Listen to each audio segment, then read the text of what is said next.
নমস্কার, আমি অর্ক। আর আপনারা শুনছেন শোনাই শোনো, বাংলা গল্পের আস্তানা। আজকের গল্প প্রেমেন্দ্র মিত্রের লেখা পরাশর বর্মা ও ভাঙা রেডিও। গল্পটি ভালো লাগলে লাইক, কমেন্ট, শেয়ার করে পাশে থাকবেন।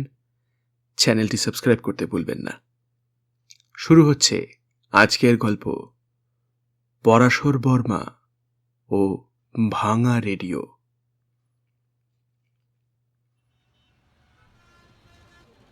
কেন যে এমন ভুল করেছিলাম এসে অবধি এই কদিন ধরেই আফসোস করছি। এসেছি সেই শুক্রবার, আজ পরের শনিবার। এই 8 দিনেই মন মেজাজ বিগড়ে গেছে। এখন যেন পালাতে পারলে বাঁচি, কিন্তু তার কি জো আছে? পরাশরের খপ্পরে একবার পড়লে অনুনয়, বিনয়, চোখ রাঙানি কিছুতেই কিছু ফল হবার নয়। সে কি, এই তো সবে এলে? এই তার বুলি। এমন মজার দিন কাটানো ছেড়ে কেউ যে চলে যেতে চাইতে পারে এ যেন তার বিশ্বাসই হয় না। বলে, বোম্বাই শহর কি দুদিনে দেখে সারা যায়? ও বোম্বাই আমি ঢের দেখেছি। একটু বিরক্তির সঙ্গেই আমি বলি, হয়তো তোমার সঙ্গেই তো এই সেই বছর বোম্বাই চষে বেড়াতে হয়েছে, ওই সেই সাংঘাতিক শিশির ব্যাপারে। বোম্বাইয়ে আর আমার দেখবার আছে কি? আছে আছে। পরাশর হেসে আশ্বাস দেয়, বোম্বাই নিত্যি নতুন। হররোজ এখানে নতুন খেল হচ্ছে। তা না হলে তোমায় ট্রাঙ্কল করে আনাই। আর কটা দিন একটু মজা করো না, দুজনে একসঙ্গেই ফিরে যাব। না, এবার শক্ত হয়ে বলি, তোমার সঙ্গে ফেরবার সৌভাগ্যে আর আমার দরকার নেই। তুমি নতুন যেসব ইয়ারবন্ধু জুটিয়েছ তাদের নিয়ে আর তোমার ওই ভাঙা রেডিওর গান শুনেই যতদিন পারো কাটাও। আমি আজই রওনা হচ্ছি। মুখে শাসালেও সেদিনই রওনা হওয়া সম্ভব হয়নি। পরাশরের পেরাপিড়িতে রবিবারটা থেকেই যেতে হয়েছে। সে আশ্বাস দিয়েছে সোমবারের পর আর আমায় কিছুতেই ধরে রাখবে না। সোমবার পর্যন্ত কি সুখে সে যে থাকতে চাচ্ছে তা আমার বোঝার ক্ষমতা নেই। ওর ভাঙা রেডিওটা অবশ্য সেদিন ফেরত আনবার কথা মেরামতের দোকান থেকে। দিয়েছে আজ, মাত্র শনিবার দুপুরে। রবিবার ছুটির দিন বাদ দিয়ে সোমবার সারানো অবস্থায় তা যে ফেরত পাওয়া অসম্ভব তা তাকে বৃথাই বোঝাবার চেষ্টা করেছি। রেডিও কি ক্যামেরার মতো যন্ত্রপাতি যে একবার মেরামতের জন্য গেলে তার 13 মাসে বছর হয়ে দাঁড়ায়? সে অভিজ্ঞতা বোধহয় পরাশরের নেই। আর ওই অখদ্দে ভাঙা রেডিও কি একদিনে সারাবার? এসে অবধি সবচেয়ে জ্বালাতন করে মেরেছে ওইটাই। মেরামতের জন্য না দিয়ে ওটাকে কোলাবার কজওয়ে থেকে সমুদ্রের জলে ফেলে দিতে পারলে আমি খুশি হতাম। বোম্বে পৌঁছবার পর প্রথম হোটেলে ঢুকে পরাশরের 18 নম্বর ঘরের সামনের করিডরে গিয়ে দাঁড়ানোর পর থেকেই ওই রেডিওতে কান ঝালাপালা। ওটাই যে পরাশরের কামরা বিশ্বাস করতেই পারিনি। সঙ্গে হোটেলের খানসামা এসেছিল, সে ঘরটা দেখিয়েই চলে গেছে। ভুল করেছে কিনা বুঝতে না পেরে দোমনা হয়ে দরজায় মৃদু করাঘাত করেছি প্রথমে।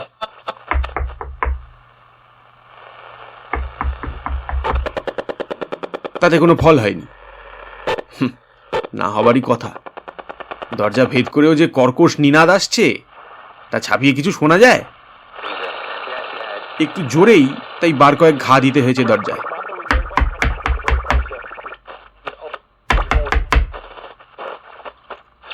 দরজা খুলে স্বয়ং পরাশরই এসে দাঁড়িয়েছে সহাস্য বদনে। এসো এসো, তোমার জন্য কখন থেকে অপেক্ষা করে আছি। তা ট্রেন তোমার লেট ছিল বোধহয়? তা ছিল। আমি ঠিক প্রসন্ন মুখে বলতে পারিনি, কিন্তু ট্রেন থেকে নেমে রিটার্ন টিকিট কেটে ফিরে যাওয়াই বোধহয় উচিত ছিল। ওটা কি যন্ত্রণার ব্যবস্থা করেছো? পরাশরের পিছু পিছু তখন তার হোটেলের কামরার ভিতর গিয়ে ঢুকেছি। নেহাত অপ্রশস্ত নয়, দুজনের জন্য বরাদ্দ ঘর, আসবাবপত্র চলনসই। ঘরের এদিক ওদিক তাকিয়ে পরাশর প্রথম যেন আমার অভিযোগের হেতুটা বুঝতেই পারেনি। অবাক হয়ে বলেছে, যন্ত্রণা? যন্ত্রণা কিসের? কিসের যন্ত্রণা বুঝতে পারছো না? সুটকেস আর ফোলিও ব্যাগটা একটা সোফার উপর রেখে ঘরের কোণের রেডিওটার দিকে আঙুল দেখিয়ে বলেছি, ওটা কি? হো, ওই রেডিওটা। পরাশর ব্যাপারটাকে কোনো গুরুত্ব না দিয়েই বলেছে, আওয়াজটা একটু কেমন বেসুরো। একটু বেসুরো? শুধু বিরক্তির দরুন নয়, বেয়াড়া রেডিওর থেকে সপ্তমে ওঠা বিদঘুটে আওয়াজটাও ছাপিয়ে যাওয়ার জন্য গলা চড়িয়ে বলেছি, স্বয়ং বৃত্রাসুরও আওয়াজ শুনলে লজ্জা পাবে, বুঝলে? রেডিওটা দয়া করে থামাবে। 40 ঘন্টা ট্রেনে কাটিয়ে এসে আর এই শাস্তি ভোগ করতে পারবো না। বলছো যখন, তখন বন্ধ করেই দিচ্ছি। পরাশর যেন অত্যন্ত অনিচ্ছার সঙ্গে রেডিওটা তখনকার মতো বন্ধ করে দিয়েছিল। একটু শান্তি পেয়ে বলেছি, এ রেডিওটি জোগাড় করলে কোথায়? জোগাড় করবো কোথায়? পরশু তো কিনলাম। পরাশর একটু যেন ক্ষুণ্ণ হয়ে বলেছে, তুমি বোম্বাইয়ে এসে রেডিও কিনলে? আমি তাজ্জব। আর এই রেডিও? আহা, রেডিওটা এমন কি খারাপ? পরাশর তার নিজের সওদার হয়ে ওকালতি করেছে। একটু ওই মাঝে মাঝে বিগড়ে যায়, কিন্তু গানগুলো বুঝতে তো কষ্ট হয় না। বোম্বাই ফিল্মের গান শুনবার জন্যই তো এটা কিনলাম। বোম্বাই ফিল্মের গান শুনবার জন্য রেডিও কিনলে? আমি তার দিকে চেয়ে হতভম্ব হয়ে বলেছি, তুমি কি এখানকার ফিল্মের গান লিখবে নাকি? না না, সে বড় শক্ত। পরাশর যেন নিজের অক্ষমতায় দুঃখিত হয়েছে, কিন্তু মাঝে মাঝে খুব অদ্ভুত সব আইডিয়া পাওয়া যায়। এরপর আমার মুখ দিয়ে আর কথা সরেনি। শুধু রেডিও হলে হয়তো রক্ষে ছিল। পরাশর সুযোগ পেলেই যেমন সেটা চালিয়ে দেয়, আমিও ধারে কাছে থাকলে তেমনি বন্ধ করে দিই তৎক্ষণাৎ। আমার অনুপস্থিতিতে একলা থাকলে পরাশর যে বেপরোয়া হয়ে প্রাণ ভরে সে রেডিও চালায়, আসার 2 দিন বাদেই তার প্রমাণ পেলাম। আমাদের ঠিক পাশের কামরায় সেদিন সকালে নতুন একটি প্রৌঢ় দম্পতি এসে ঢুকেছিলেন। দুপুরে আমি একটু নিজের কাজে বেরিয়েছিলাম। বিকেলে ফিরে এসে দেখি তারা এ কামরা ছেড়ে দূরের একটি কামরায় চলে যাচ্ছেন। ব্যাপারটায় তখন তেমন কিছু গুরুত্ব দিইনি। কামরা বদলের রহস্যটার ইঙ্গিত পেলাম সন্ধ্যের পর। তখন পরাশরের ঘরে এই কদিন ধরে যা দেখেছি, সেই একই নিয়মিত তাসের আড্ডা বসেছে। স্বয়ং ম্যানেজারই অত্যন্ত বিনীতভাবে অনুমতি নিয়ে ঘরে ঢুকে পরাশরকে একটু আড়ালে নিয়ে গিয়ে কি বললেন,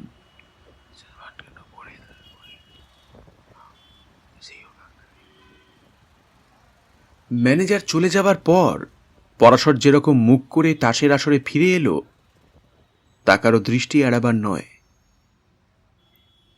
এ আসরের মধ্যমণি মনু ভাই তার সুবিশাল বপু দুলিয়ে হেসে উঠে আধা হিন্দি আধা ইংরাজিতে বললেন, কি ব্যাপার কি ভার্মা সাহেব? খুদ ম্যানেজার এসে কানে কানে কথা বলে যাচ্ছে। খুব বড় গুছে শিকার বোধহয়।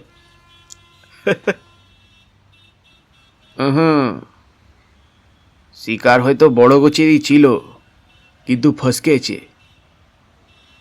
পাকানো দড়ির মতো চেহারা জাসুমল বললে কাশির মতো খ্যানখ্যানে গলায়, ভার্মা সাহেবের মুখে চেহারা দেখছো না?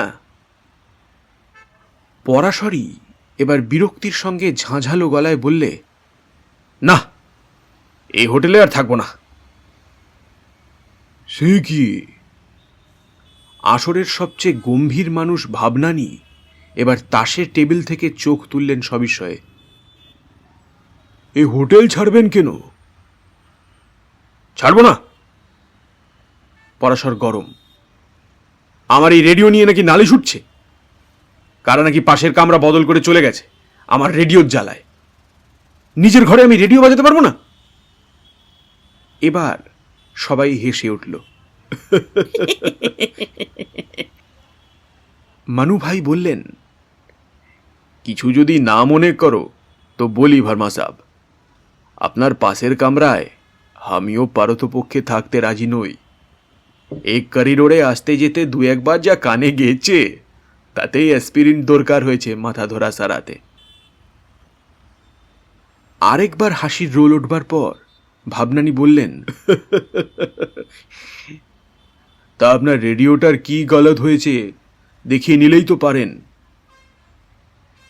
আচ্ছা, তাই দেখাবো। পরাশর নিতান্ত অনিচ্ছায় প্রস্তাবটা মেনে নিলেও কিন্তু শান্ত হল না। জোর দিয়ে বললে, তবু এ হোটেল ছাড়তেই হবে। কেন কেন? এবার হাসির বদলে সকলের বিস্মিত প্রশ্ন। কেন? পরাশর পকেট থেকে একটা কাগজ টেবিলের উপর ফেলে বললে, দেখুন দেখি এটা কি। জাসুম আলী সেটা প্রথম তুলে নিয়ে একটু পরীক্ষা করে বললে, আরে এটা তো বিলেতের 1 পাউন্ডের নোট। হ্যাঁ। পরাশর স্বীকার করে আবার খাপ্পা হয়ে উঠল। ম্যানেজার বলে কিনা আমি এ হপ্তার চার্জ চুকিয়ে দেওয়ার সময় এই নোটটা দিয়েছি। 5 টাকার বদলে 1 পাউন্ডের নোট দেব? আমি কি এমন আহাম্মক? এর ভেতর কোথাও একটা কারসাজি আছে। পরস্পরের দিকে একটু চিন্তিতভাবে চেয়ে জাভেরি প্রথম জিজ্ঞাসা করলে, কি কারসাজি থাকতে পারে মনে করেন? সেইটি ঠিক বুঝতে পারছি না। পরাশর একটু বিব্রতভাবে জানালো, কিন্তু তা না থাকলে আমার ঘাড়ি এটা চাপাবার চেষ্টা কেন? ম্যানেজার বলছে যে ক্যাশিয়ার তখন ছিল না বলে হোটেল ক্লার্ক আমার দেওয়া টাকাটা নিয়ে একটা খামে আলাদা করে রেখেছিল, সেইখানেই ওটা পাওয়া গেছে। আশ্চর্য। মানু ভাই নোটটা জাসুমালের হাত থেকে নিয়ে একটু উল্টে পাল্টে বললেন,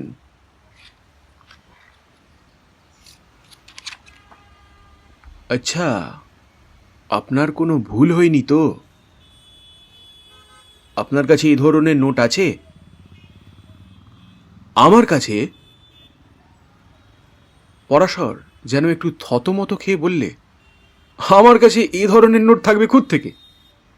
আর থাকলে এই নোট বেশি দামে বিক্রি না করে আমি 5 টাকার নোটের বদলে দিই। ঠিক ঠিক। মানু ভাই হাসলেন, কিন্তু এ নিয়ে এত ঘাবড়াবার কি আছে? আপনি কিছু বিদেশি টাকার চোরাই কারবারও করেন না, আর ম্যানেজারও এই একটা নোটের জন্য আপনার নামে পুলিশে খবর দিচ্ছে না। আসুন আসুন, খেলতে বসুন। এ হোটেল ছেড়ে যাবেন কোথায়? যাওয়াটা মানু ভাই, জাসুমাল বা জাভেরির পক্ষে অবশ্য বাঞ্ছনীয়ই হওয়া উচিত। তাস খেলা আমি বুঝি না, পরাশরের কামরায় যে খেলা হয় তা তো আরো জটিল। পরাশর যে এসব খেলায় অত পাকা তা আমার জানা ছিল না। একটু আধটু 1-8 দিন হারলেও বেশিরভাগ সবাইকে এসে বেশ দহন করেই নেয় রোজ। তার সঙ্গীদের তাতে অবশ্য ভ্রুক্ষেপ আছে বলে মনে হয় না। 3 জনই বেশ শাঁসালো। হারের শোধ নেবার জন্য জেদটাই তাদের কাছে বড়। পরাশরকে হোটেল ছাড়তে দিতে না চাওয়ার এটাও একটা কারণ। পরাশরের ভাঙা রেডিওটা তো বটেই, এবার বোম্বে অসহ্য লাগার আরেকটা কারণ নিত্য সকাল বিকাল এই তাসের আড্ডা। মানুষ হিসাবে পরাশরের সঙ্গীরা যে খারাপ তা বলবো না, সবাই বেশ মিশুক, অমায়িক, ভদ্র। কিন্তু যত সজ্জনই হোক, দিনের পর দিন তাদের তাসের আড্ডায় সাক্ষী গোপাল হয়ে বসে থাকতে কারোর ভাল লাগে? তাও তাস যদি আমার দু চক্ষের বিষ না হতো তো কোনো রকমে সইতে পারতাম। সব জেনে শুনে আমায় এই শাস্তি দিতে 1200 মাইল ছুটিয়ে আনা কেন? তাও আবার ট্রাঙ্ক কলে। ট্রাঙ্ক কলের কথাটা তুলতেই পরাশরকে কেমন একটু অবশ্য অপ্রস্তুত মনে হয়েছে। তাসের আড্ডায় একবেলা বেশ কিছু জিতেই হঠাৎ খেয়ালের মাথায় সে যে এটা করে ফেলেছে এ বিষয়ে আমার সন্দেহ নেই। 2-4 বার এই খোঁচাটা দেবার পর তার ঈষৎ লজ্জিত অসহায় অবস্থা দেখে মায়া করেই আর এই প্রশ্ন তুলিনি। সোমবারে যাবার সংকল্পটা কিন্তু জোরের সঙ্গেই জানিয়ে দিয়েছি। সোমবারের আগে রবিবারটা অবশ্য একদিক দিয়ে একটু আরামেই কাটল। পরাশরের সেই রেডিওটার উৎপাতে অতিষ্ঠ হতে হয়নি।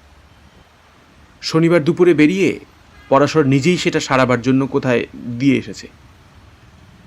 তার ধারণা সোমবারই সে সারানো অবস্থায় রেডিওটা ফেরত পাবে। 2-4 বার তার এই হাস্যকর বিশ্বাস ভাঙতে গিয়ে বিফল হয়ে চুপ করে গেছি। সে তার দিবাস্বপ্ন নিয়েই থাক, আমাদের ফিরে যাওয়াটা বন্ধ না হলেই হলো। তাসের আড্ডার এ নেশা ছেড়ে সোমবার আমার সঙ্গে শেষ পর্যন্ত সে যেতে পারবে কি না এ বিষয়ে একটু সন্দেহ যে মনে ছিল না এমন নয়। সোমবার সকালে ভাবগতিক দেখে কিন্তু আশা হলো তার কথা সে রাখবে।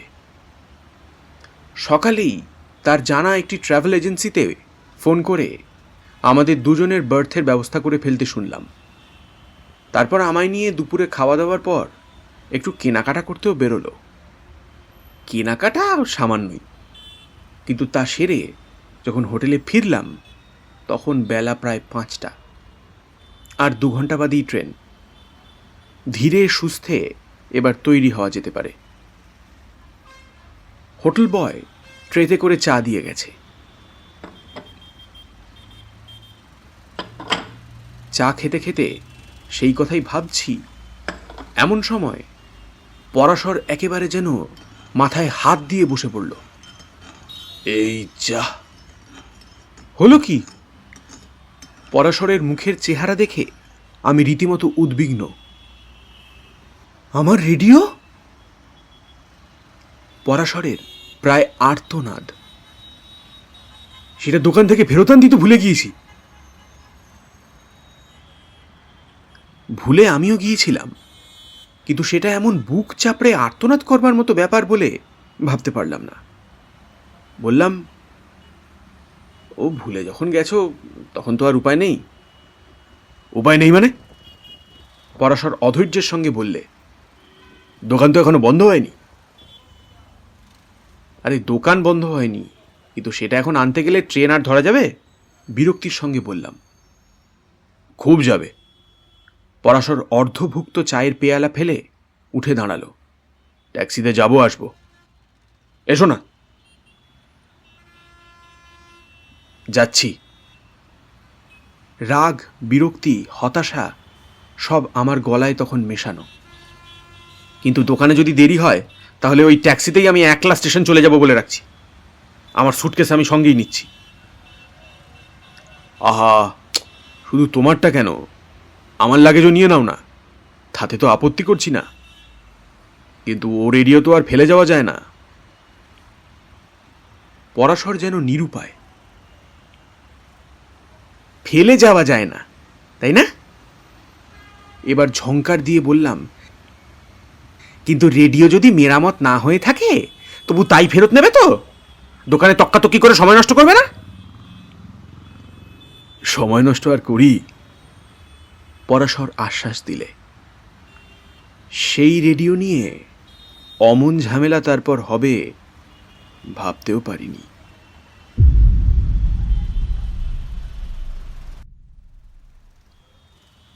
ট্যাক্সিতে বিকেলের ভিড়ের রাস্তায় পদে পদে বাধা পেয়ে যেতে যেতে তো মনে মনে সারাক্ষণ ভাঙা রেডিও আর তার মালিকেরও মুণ্ডপাত করেছি। প্রায় ঘণ্টাখানেক বাদে বোম্বাইয়ের অত্যন্ত ঘিঞ্জি সাবেকি ব্যবসার কেন্দ্রে একটি সংকীর্ণ গলির মধ্যে যথাস্থানে পৌঁছবার পর পরাশরের প্রস্তাব শুনে একেবারে জ্বলে উঠলাম। রেগে উঠে বললাম, আনবি তো একটা রেডিও ফেরত, তাতে আমার সঙ্গে যাওয়ার দরকারটা কি? না, এই মালপত্র ট্যাক্সিতে ফেলে আমি যেতে পারবো না। আমি ট্যাক্সিতেই থাকবো, আর তোমার অকারণে দেরি হলে এই ট্যাক্সি নিয়েই সোজা স্টেশনে চলে যাব বলে রাখছি। আহা, তাতে কি আমি আপত্তি করছি? পরাশর নাছোড় বান্দা, কিন্তু আমার সঙ্গে গেলে কারণে না অকারণে দেরি সেটা তো ঠিকমতো বুঝতে পারবে। ও মালপত্রের জন্য ভাবনা নেই। ও ট্যাক্সিওয়ালা আমার চেনা। তোমার চেনা? অবাক হয়ে ড্রাইভারের দিকে তাকাতে সে হেসে বললে, हाँ साहब, घबराने का कुछ नहीं, मैं यहाँ खड़ा ही रहेंगे।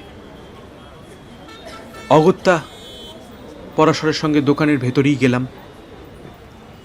দোকান দেখতে এমন কিছু সাজানো গোছানো চমকদার নয়, কিন্তু ভেতরে ঢুকলে সেটা যে একটা বড় আড়তের অফিস তা বোঝা যায়। ভেতরে তখন একটি কর্মচারী ছাড়া আর কেউ নেই। পরাশর গিয়ে তার রসিদটা দেখাতে সে একটু অবাক হয়ে বললে, এই রেডিও তো আজ ফেরত পাবেন না। কেন, মেরামত হয়নি এখনো? পরাশর বেশ ক্ষুণ্ণ। আপনি ভুল করছেন। কর্মচারী রসিদটা দেখিয়ে বুঝিয়ে দিলে, পরের সোমবার এ রেডিও আপনাকে ফেরত দেবার কথা। তারিখটাই পড়ে দেখুন না ভালো করে। ও তারিখে মেরামত হওয়া অবস্থায় না পেলে বলবেন। রসিদটা ভালো করে এতক্ষণে লক্ষ্য করে দেখলাম। কর্মচারীর কথাই ঠিক। পরাশর একটু অপ্রস্তুত হয়ে কি বলতে চাচ্ছিল, মানে তাকে থামিয়ে দিয়ে বিরক্তির সঙ্গেই বললাম, মিছে কৈফিয়ত দেওয়ার চেষ্টা করো না, রেডিওটা যেমন আছে তাই ফেরত নাও। পরাশর যেন একটু দুঃখিতভাবে সেই কথা জানাবার পর কর্মচারী দূরের একটি শেলফ থেকে রেডিওটা এনে কাউন্টারের উপর রাখতে যাবে, এমন সময় পেছন থেকে শোনা গেল, এ কি মিস্টার ভার্মানা? অবাক হয়ে চেয়ে দেখি পেছন দিকের একপাশের একটি দরজা থেকে স্বয়ং মনুভাই বেরিয়ে আসছেন। আরে, এটা আপনার দোকান নাকি? পরাশরকেও রীতিমতো বিস্মিত মনে হলো। হাসি মুখে সামনে এসে মনুভাই বললেন, হ্যাঁ, আর আপনি বেছে বেছে আমার দোকানেই ও রেডিও মেরামত করতে দিয়ে গেছেন। কি আশ্চর্য বলুন তো। তাই তো দেখছি। পরাশর হাসি মুখে বললে, কিন্তু মেরামত করানো আর হলো না মনুভাইজি। এখনই গিয়ে আমাদের ট্রেন ধরতে হবে। রেডিওটা নিয়েই যাচ্ছি।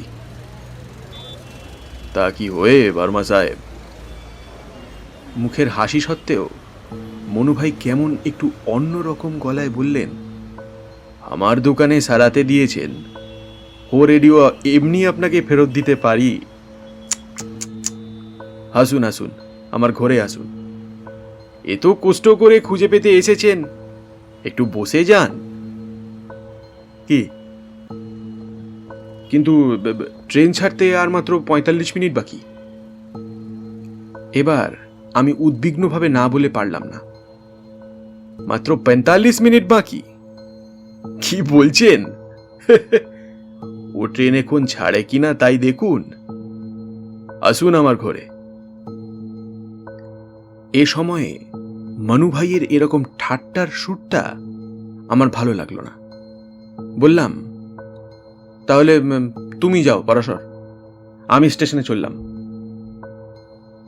পরাশর কিন্তু তখন বজ্র মুষ্টিতে আমার একটা হাত চেপে ধরেছে। মুখে কিন্তু হেসে বললে, আরে, ট্রেনের জন্য তোমার ভাবনা নেই। এই ট্রেন ফেল করলে নাইট প্লেনে তোমায় পাঠিয়ে দেবো, কথা দিচ্ছি। মনুভাইজি এত করে ডাকছেন, ওর ঘরে একটু না বসে পারি? যেভাবে পরাশর হাতটা চেপে ধরে আছে, প্রতিবাদ করতে হলে তখন ওই দোকানের মধ্যেই তার সঙ্গে ধস্তাধস্তি করতে হয়। রাগে মুখখানা কালো করেই তার সঙ্গে মনু ভাইয়ের ঘরে গিয়ে এবার বসলাম। দোকানের পাশে ছোট একটা কুঠুরি, কিন্তু সামনের দোকানের সঙ্গে তার কোনো মিল নেই। ছোট ঘরটির সাজসজ্জা আসবাবে শৌখিনতার চূড়ান্ত পরিচয়। মেহগনি কাঠের দামি টেবিলের এক পাশে মখমল মোড়া চেয়ারে আমাদের বসিয়ে মানুভাই অন্যদিকের উঁচু দরের কাঠের কাজ করা আসনে নিজে গিয়ে বসে প্রথমেই যা বললেন তাতে আমি অবাক। দরওয়াজাটা বন্ধ করে দাও রাজন। রাজন নামের কর্মচারীটির হুকুম তামিল করতে দেরি হল না। বিমূঢ়ভাবে পরাশরের দিকে তাকিয়ে দেখি তার মুখে কৌতুকের হাসি। সেরকম হাসি মুখেই পরাশর বললে, ভালোই করেছেন মনুভাইজি, আমাদের মতো বন্ধুদের আলাপ একটু নিভৃতে হওয়াই দরকার। কিন্তু আলাপটা কি নিয়ে শুরু করা যায় বলুন তো? ধরুন আপনার সেই 1 পাউন্ডের নোটটা নিয়ে। মানুভাইয়ের মুখের চেহারা আর গলা দুই এখন আলাদা। যেটা ভুলে হোটেলের ম্যানেজারকে দিয়েছিলেন, ও সেই নোটটা। পরাশর হেসে বললে, আপনি তাহলে ম্যানেজারের কাছে খোঁজ নিয়েছিলেন? জানতাম আপনি নেবেন। জানতেন? মানুভাইয়ের মুখ এবার কঠিন।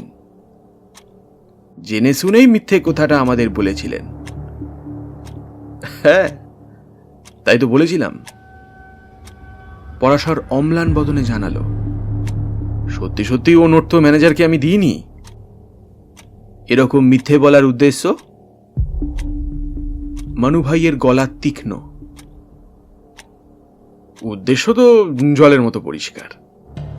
প্রথমে ভাবি মক্কেল হিসেবে আপনার একটা কৌতূহল হবে, তারপর খোঁজ নিয়ে মিথ্যেটা জেনে সন্দিগ্ধ ও উদ্বিগ্ন হয়ে উঠবেন, তারপর আমার সম্বন্ধে খোঁজ খবর নেবার চেষ্টা করবেন। কিন্তু খোঁজ খবর যখন পাবেন তার আগেই আমি কাজ হাসিল করে ফেলেছি। সবে তো আজ সকালে ম্যানেজারের সঙ্গে কথা বলে আপনার টনক নড়েছে, আর আমি তো 2 মাস আগে থেকে পায়তারা কষছি। আজ ম্যানেজারের সঙ্গে কথা না বললে অন্যভাবেও আপনাকে উদ্বিগ্ন করবার ব্যবস্থা করতাম, এমনকি শেষ মুহূর্তে আপনার এই টনক নড়াবার ব্যবস্থাও না করে ছাড়তাম না। বটে। মানুভাইয়ের গলাটা বজ্র গম্ভীর। কি পায়তারা শুনতে পাই? নিশ্চয়ই নিশ্চয়ই। একতাসের আড্ডার বন্ধুদের মধ্যে গোপনতা থাকা উচিত নয়। পরাশর যেন বন্ধু বৎসলতায় উচ্ছ্বসিত। প্রথমে এখানে এসে আপনার গতিবিধি, স্বভাব চরিত্র সবকিছুর তালিকা করে ফেলেছি। তা থেকে জেনেছি নানা সৎ অসৎ উপায়ে টাকার কুমির হয়ে উঠলেও প্রথম জীবনের জুয়ার নেশা আপনার কাটেনি। সেই নেশা এখন শুধু অবশ্য তাস খেলা দিয়েই মেটান। আপনি যাদের সঙ্গে সাধারণত মোটা টাকার খেলা খেলেন তাদের সঙ্গে ভাব করেছি। এ বিষয়ে ভাবনানির সাহায্য অবশ্য সবচেয়ে দামি।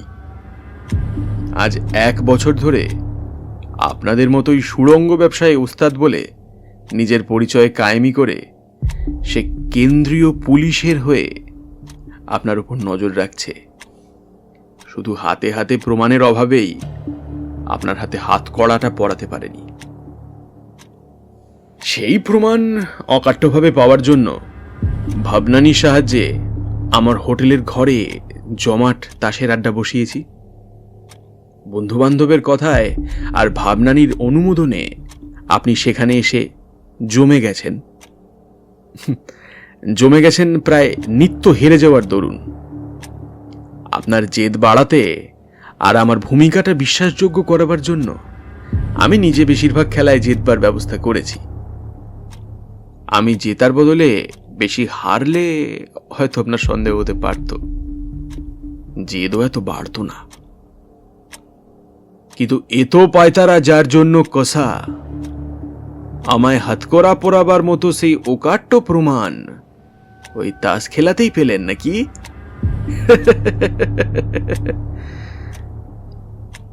মানু ভাইয়ের হাসিটা ভোজালির মতো বাঁকা আর তেমনি ধারালো তার গলার বিদ্রুপ। না না, তা কেন? পরাশর যেন সরলভাবে বোঝাতে আকুল হয়ে উঠল। ও তাসের আসর তো শুধু ওই ভাঙা রেডিওটা আপনাকে বারবার দেখিয়ে শুনিয়ে বিশ্বাস করাবার জন্যে। আসল প্রমাণ ওই ভাঙা রেডিওর মধ্যে। ভাঙা রেডিওর মধ্যে? ভাঙা রেডিওর মধ্যে? মানু ভাইয়ের প্রায় সঙ্গে সঙ্গে আমার মুখ দিয়েও বেরিয়ে গেল। মানু ভাইয়ের গলার সুরটা অবশ্য আলাদা। হ্যাঁ, ওই রেডিওটা সত্যি বিকল বলে আপনাকে বুঝিয়ে মেরামতের জন্যে শনিবার আপনার দোকানে দিয়ে গেছি। শনিবারের পর গেছে ছুটির দিন রবিবার, আর আজ সোমবার। ওই রবিবারই যা প্রমাণ দরকার সব সংগ্রহ হয়ে গেছে ওই রেডিওর মারফত। কিরকম? মানু ভাইয়ের গলাটা এবার অত্যন্ত তীক্ষ্ণ। আপনাদের ঘরে রবিবারে যে যে এসেছে আর যে যা বলেছে সব ওই জাল রেডিওতে তোলা হয়ে গেছে বলে। আমার ভাঙা রেডিওটা তো নয়, তাঁরই বাঁধারের খোলসের ভেতরে একটা ইনফ্রারেড আলোর ক্যামেরা আর অত্যন্ত শক্তিমান টেপ রেকর্ডার বসিয়ে সারাবার নামে এখানে রেখে গেছি। রবিবার তো নয়ই, 2-4 দিনের মধ্যে তাতে কেউ হাত দেবে না আমি জানতাম। আজ আপনি সন্দিগ্ধ হয়ে উঠেছেন জেনে নিশ্চিন্ত হয়ে বিকেলে তাই ওটাও নিতে এসেছি। আমায় সন্দিগ্ধ করতেই চেয়েছিলেন, এই কথা তো 2 বার বললেন, তাতে আপনার সুবিধে? মানু ভাইয়ের গলায় অবজ্ঞা না আক্রোশ কোনটা প্রধান বলা কঠিন। সুবিধে এই যে রেডিওটা ফেরত নিতে আসবার সময় আপনি এইরকম উপস্থিত থেকে বাধা দিতে পারেন, তাতে অনেক হাঙ্গামা বেঁচে যায়। আপনার হাঙ্গামা বাঁচাতে পেরে আমি বাধিত। মানু ভাই এবার কথাগুলো চিবিয়ে চিবিয়ে বললেন, কিন্তু ও রেডিওর ভেতরকার ক্যামেরা আর টেপ রেকর্ডার কি অকাট্য প্রমাণ পেয়েছে বলে মনে করেন? সেটাও আমার মুখ দিয়ে শুনতে চান? পরাশর হেসে উঠল। দেখুন, আজ বহুদিন ধরে এই বোম্বে শহর থেকে লক্ষ লক্ষেরও বেশি বিদেশি মুদ্রার গোপন লেনদেন অনবরত চলছে। পুলিশ 2-1 জনকে ধরপাকড় করলেও আসল চাঁইদের ধরবার মতো সাক্ষাৎ প্রমাণ না পেয়ে ঠুঁটো হয়ে আছে। সত্যিকার লেনদেন কোনো নির্দিষ্ট জায়গায় হয় না, কিন্তু কোথায় তা হবে তা ঠিক করবার একটা গোপন আড্ডা এই আপনার দোকানটি।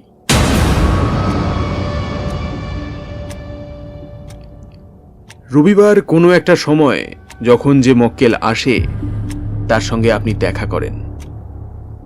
পুলিশ সে সময় হানা দিয়েও কিছু করতে পারবে না, কারণ তারা এসে দেখবে 2 জন ভদ্রলোক নিতান্ত সাধারণ ঘরোয়া আলাপ করছেন।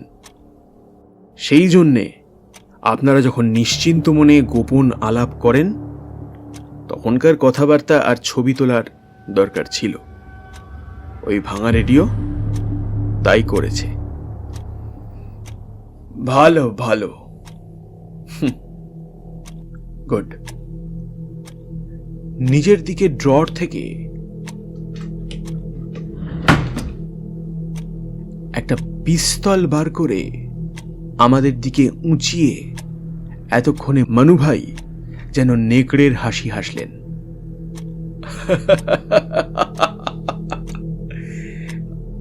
কিন্তু আমার এ গোপন কারবারের প্রমাণ ও রেডিও এখন গলবস্ত্র হয়ে আপনার হাতে তুলে দেব বলে আপনি আশা করেন? তুলে দেওয়াই বুদ্ধিমানের কাজ নয় কি? অনর্থক ঝামেলা আর তাহলে হয় না। পরাশরের মুখে যেন মাখন মাখানো। আর ওটা যদি ভেঙে নষ্ট করে ফেলেন তাহলেও এমন কিছু ক্ষতি নেই। ও সম্ভাবনার কথা ভেবেই আমার এই বন্ধুটিকে সাক্ষী হিসাবে ধরে রেখেছি। কাল কি পরশো কিংবা তারও পরে আপনার আর আপনার এই সাক্ষীর লাশ হয়তো বান্দ্রা কি আরো সুদূর সমুদ্রের পাথুরে চড়ায় এসে লাগতে পারে। সে কথা কি ভেবেছেন? কি ভেবেছেন? মানু ভাইয়ের গলাও এবার মিছরি। না, তা ভাবেনি। পরাশর যেন লজ্জিতভাবে স্বীকার করলে, কারণ আমাদের মারলেও আপনার এখন পরিত্রাণ নেই। দরজাটা বন্ধ না থাকলে দেখতে পেতেন পুলিশ এসে সমস্ত দোকান আর তার চারধার পাহারা দিচ্ছে। এত কথা শোনার পরও সত্যি সেই মুহূর্তে সজোরে দরজা ঠেলে পুলিশ এসে ঘরে ঢুকবে ভাবতে পারিনি।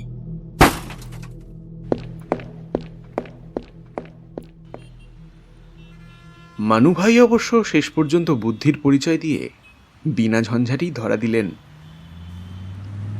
খানিকক্ষণের জন্য কেমন মুহ্যমান হয়েছিলাম।